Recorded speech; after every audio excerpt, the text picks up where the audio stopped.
Hello, everybody. Welcome to a House of Champions special with our resident transfer expert, Fabrizio Romano. Looking forward to getting stuck into the best of what's going on in European soccer and all the transfer business. So we've got Barcelona wanting a bit of Messi, La Liga wanting financial fair play, Thiago Silva wanting a strategy, and you all want the latest transfer talk. So luckily for you, we have the Oracle himself, Fabrizio Romano, in the house of champions to give us this lowdown on the biggest stories happening this week. So don't forget to like, comment, subscribe, also download, follow, and leave a 5-star review for us.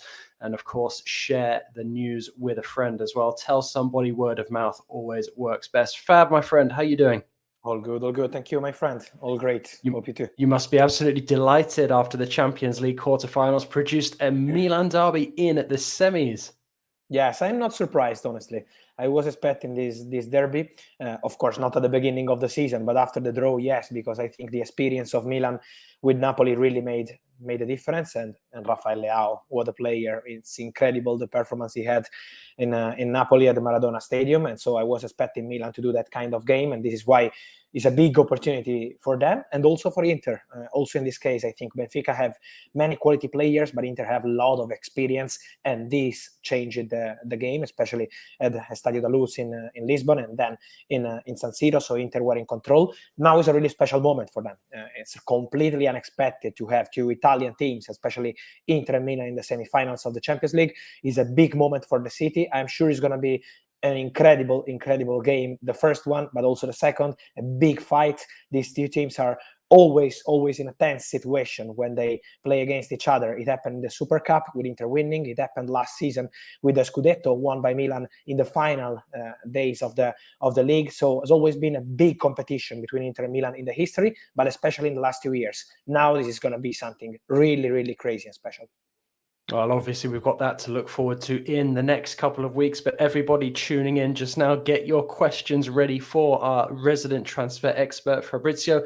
And we're going to kick it off with some Barcelona news. So Javier Tebas doesn't see Lionel Messi to Barca as feasible, but he hasn't completely ruled it out either, has he, Fab? No, he said the truth, basically, I think, because he mentioned that at the moment for Barcelona it's not possible to proceed. And officially, while we are speaking, Barcelona have not made an official bid to Messi because they can't, at this stage, with the financial fair play, proceed with that kind of proposal. This is why we still have to wait before saying, okay, Messi is 100% returning to Barca. But at the same time, Barcelona are working on that. So they will present a plan to La Liga. They are trying to do their best to save the situation with the financial fair play. It means to change some of the salaries into the squad. It means probably to sell some players in the summer and then to be able to make room for Leo Messi and also more signings, because they will go for Inigo Martinez from Athletic Bilbao on a free transfer. They want to sign also more players, not just Messi, but of course the main priority is to make room for Leo. So Barcelona are preparing that plan. They hope to be able to make it happen with a financial fair play. Messi is waiting for the bid from Barcelona. We can confirm that he had this proposal from Al Hilal, but at the moment the intention of the player is only to continue in European football. He has the proposal on the table from PSG, as you know very well, better than me, since February, but at the same time Messi at the moment is not speaking to PSG because everything is on standby. He's waiting on Barcelona, and so let's wait and see what happens, but depends on the financial fair play. Well, realistically, what needs to happen in order for Barca to be in a position to even attempt to re-sign Messi? I mean, are we talking about players leaving? You know, there's been a lot of speculation about Dembele, Frankie de Jong, Gavi, Ansu Fati, Araujo.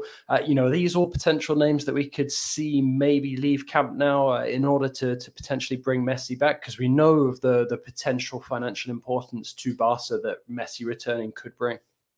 Yeah, I think it's not going to be a plan of Barca to sell their big players. When I say big, I mean some players like, I don't know, Araujo, Pedri. These are crucial players to Barcelona, and so I think they will remain crucial players for them. We have to keep an eye on players that maybe are not performing at the expected level. For example, Ansu Fati had a complicated season. He was really unlucky with injuries, we have to say. But, for example, in that case, if Barcelona will receive some important bid, maybe from the Premier League, this could be an option to sell Ansu Fati in the summer. We have to see what happens also with other wingers at Barcelona. This could be the position to follow. And then I think what they have to do is to reduce some salaries. So, for example, the situation of Sergio Busquets, the situation of Jordi Alba, there are many players who have to negotiate on their salaries, and this is going to be really important to understand if Barca will be able to make room for Messi. What we can say is that they are working on that, so they feel they have a chance. And let me mention one name, Xavi Hernandez. The Barcelona coach is trying his best to bring Leo back. He's calling Messi, but not just 1 or 2 times. I'm told that he's always constantly calling Leo Messi. The relationship is, of course, excellent. And so Xavi is also a factor in this story. Oh, that's extremely interesting. Well, obviously, Messi is still a PSG player under contract for a few more months. What is the latest on his PSG future in terms of what might happen if Christophe Galtier leaves? Obviously, Galtier in a controversial situation at the moment. That's something that keeps developing almost by the hour. There have been suggestions that regardless of that controversy, PSG would be looking to move on from Galtier anyway. There's been a lot of speculation starting to build up regarding Thiago Motta and how much PSG would want to bring him back. Do you think bringing in somebody who has played alongside Messi, because they did play together at Barca for a while, do you think that could maybe change Messi's mind potentially with regards to a PSG stay?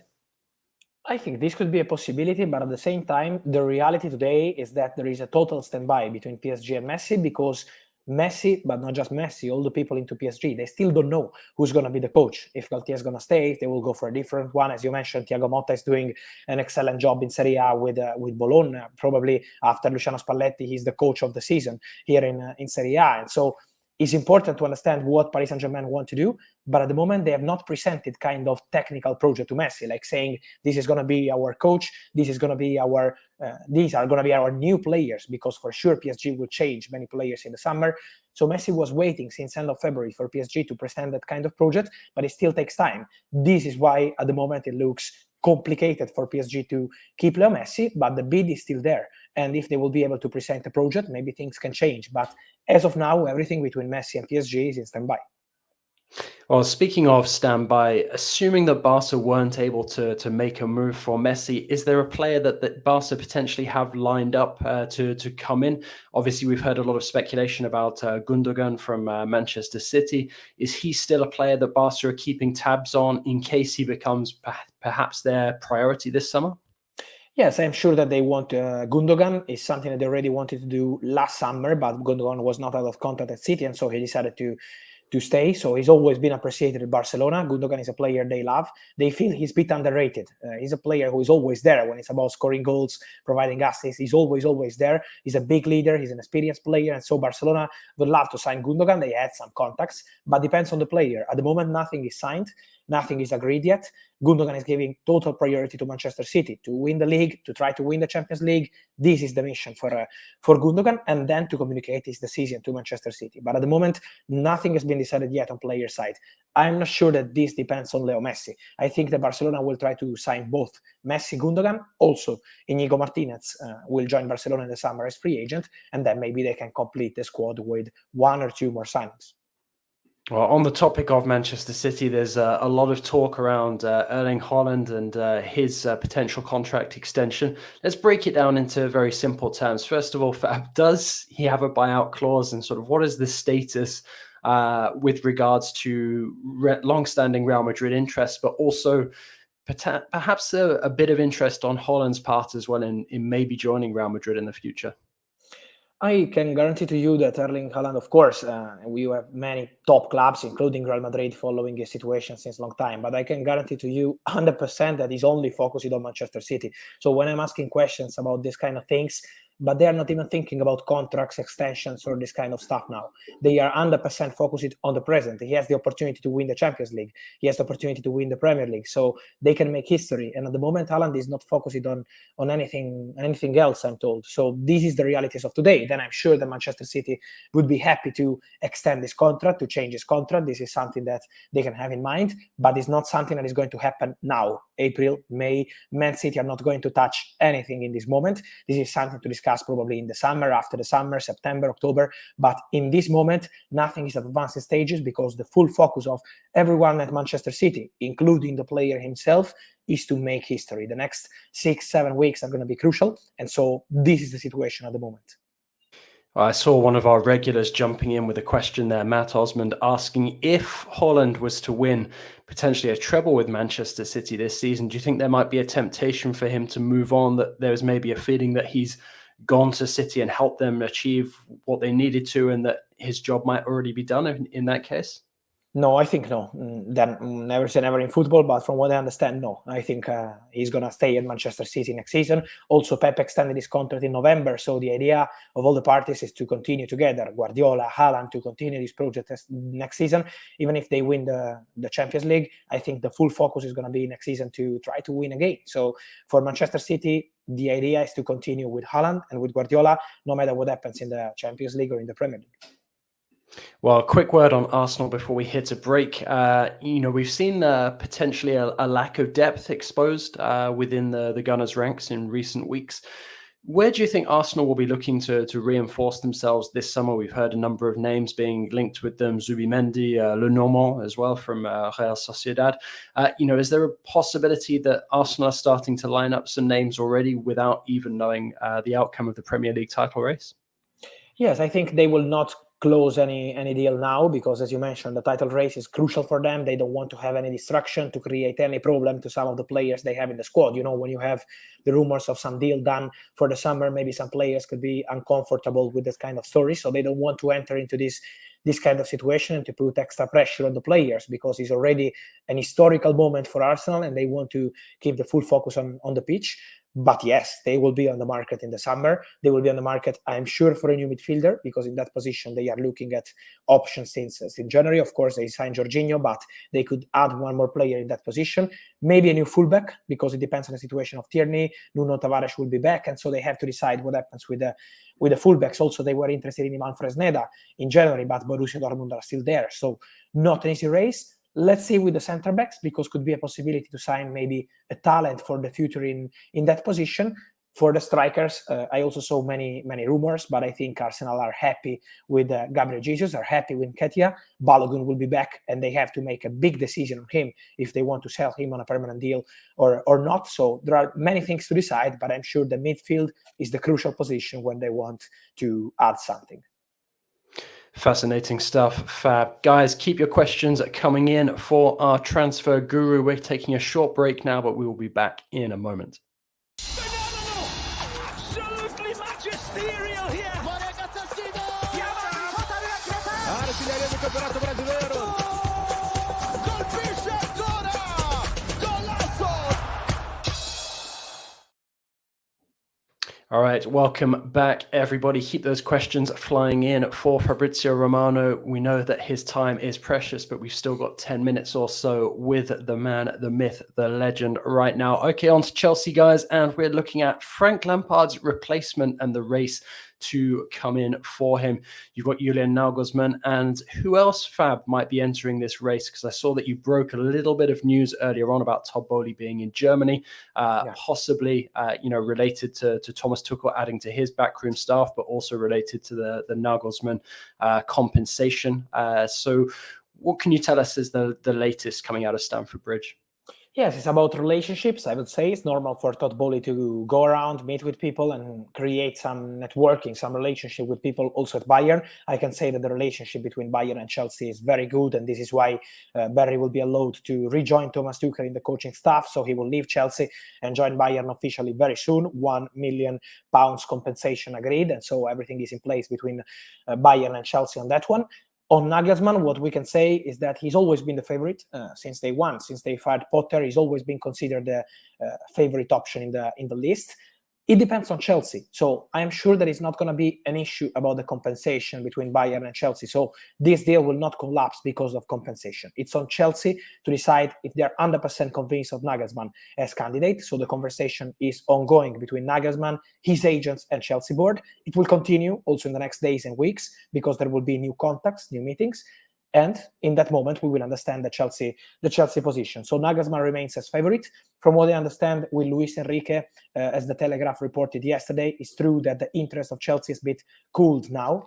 So the situation is in standby and is not expected to advance in the next days. At the moment, the full focus of Chelsea is on other coaches and, of course, Julian Nagelsmann. But we have to add also Mauricio Pochettino, because there's been a first approach this week between Chelsea and Pochettino to discuss about possible further talks in the next days and weeks. It's a possibility. At the moment, it's just an approach, nothing advanced yet. But we have to add Pochettino into the Chelsea list for the new manager. So I think it's still really open. Nothing is going to be decided in the next hours or days. It's going to take some time. Chelsea want to be 100% sure of the next coach, but now we can say that Nagelsmann is the favorite, Pochettino is in the list, and Luis Enrique things are in total standby and looks unlikely to see him as new Chelsea coach. Well, fascinating stuff. And obviously it's been a busy last 24 to 48 hours at Chelsea, crashing out of the Champions League. Thiago Silva coming out and basically publicly calling out the lack of strategy, leading the club, and the fact that the squad is so bloated. Does that put a lot of pressure on the club to potentially move some big names out? Obviously, there's been a lot of speculation about Mount. The USMNT fans will be keen to hear any news and updates about Pulisic, maybe Edouard Mendy as well. What kind of names are we potentially looking at being moved on by Chelsea here?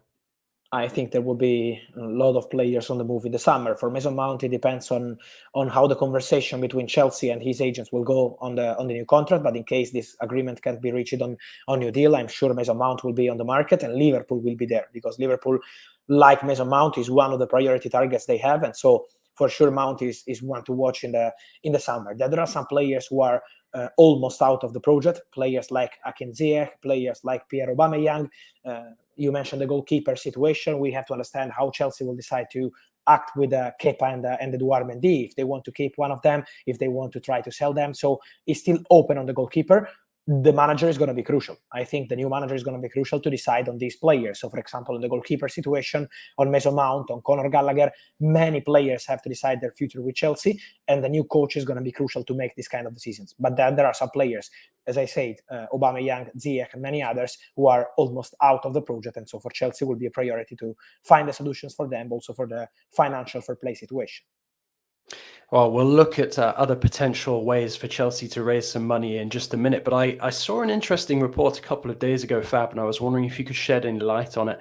And it basically hinted that Chelsea's owners, Todd Boehly, and those around him were essentially surprised by the fact that Chelsea have to abide by the fair play rules, and suddenly, the financial fair play rules, and they suddenly might have to sell a lot of players that they didn't necessarily intend to sell. Maybe a couple of months ago. Is there any truth to this? Is there any, perhaps value in some of the suggestions that Chelsea have actually overspent or overbloated this squad? So there might be some surprise names that make way. No, honestly, I'm not 100% aware of this kind of stories. I'm sure that Chelsea did something strange by signing many players in January and in the summer, and it was looking like surprising to see so many players added to the squad. As you mentioned before, also Thiago Silva was pointing out on that kind of situation, because it's not easy when you have many players in the dressing room at a big club like Chelsea. It makes things complicated. But I think this is part of the idea, the original idea they had, to refresh the squad, to bring in important talents, important players, and then to sell players at the right moment. So I'm sure that this was the idea. Then you can't always have the results immediately in football. This is a long-term project, as Todd Boehly said ahead of the Real Madrid game. They want to do something special in the next years, not right now. So it's going to take some time. The summer is going to be crucial to offload some players, to send some players on loan. For example, David Fofana joined in January and he's almost never playing. He's a young player. He needs to play. And so this is going to be crucial to make the right decisions with these players. But Chelsea are 100% confident on the project, and they wanted to create something like that. So step by step, it will take time, but they are sure that it's going to work. Moving on from Chelsea to Manchester United, Marcus Rashford, 18 months left on his contract. Could the England star be moving away from Old Trafford? There's also reports suggesting Ten Hag wants to offload maybe 4 players, Maguire, Bailly, Brendan Williams and Alex Telles mainly mentioned. And then there's the Frimpong links as well. Anything new that you can shed light on with regards to United, Fab? So for Frimpong, there was a meeting with his agent. It was few weeks ago, almost 10 days ago, and it was a positive meeting because Frimpong would be happy to join Manchester United. But now depends on Wan-Bissaka situation. If Man United will receive some proposals for Wan-Bissaka in the summer, this is going to be important to understand how they will act on the right back situation and on Jeremy Frimpong. But he's one of the players they appreciate. And then about Man United and Marcus Rashford, they hope to be able to reach an agreement on new contract, as Ten Hag confirmed they're prepared to offer him a new deal, an important contract with an important salary. They 100% want him to stay, of course, with a long-term deal. I think the club sales situation is going to be crucial to understand how much they can offer to Marcus Rashford, what's going to be the budget in the summer for new signings. So the club sale is really crucial to understand Manchester United future. Also on the player sale, because Alex Telles will be back and will be on the market, so they're prepared to let him go. Same with Eric Bailly. He will be back from Olympique Marseille, and they are looking for solutions for him. So Man United will try to put some players on the market, but I think the club sale is the real crucial factor to understand how it will go for the Manchester United future. Oh, one final one for you, Fab. Any truth to the Thiago Almada to Napoli rumours? Yes, it's true that they want him. It's true that they had a conversation with his agent. So there is a conversation ongoing between Thiago Almada side and Napoli.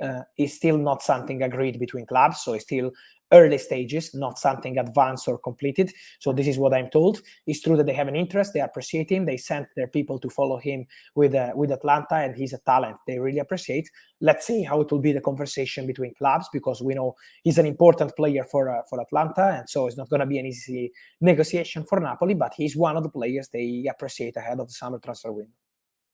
All right, time is up, unfortunately, with Fab, but House of Champions will be going live again later today to recap Europa League quarterfinal second legs. Thanks so much for listening to House of Champions. Take a minute to leave us a rating review on your favorite podcast platform. We're on Apple Podcasts, Spotify, Stitcher, anywhere that you listen to your podcasts. We're also available as videos, so subscribe to us on YouTube as well. Fabrizio, my friend, thanks so much for taking the time to join us, and I'm looking forward to our next chat. Thank you, as always. Big pleasure, and see you soon here on House of Champions. Thank you.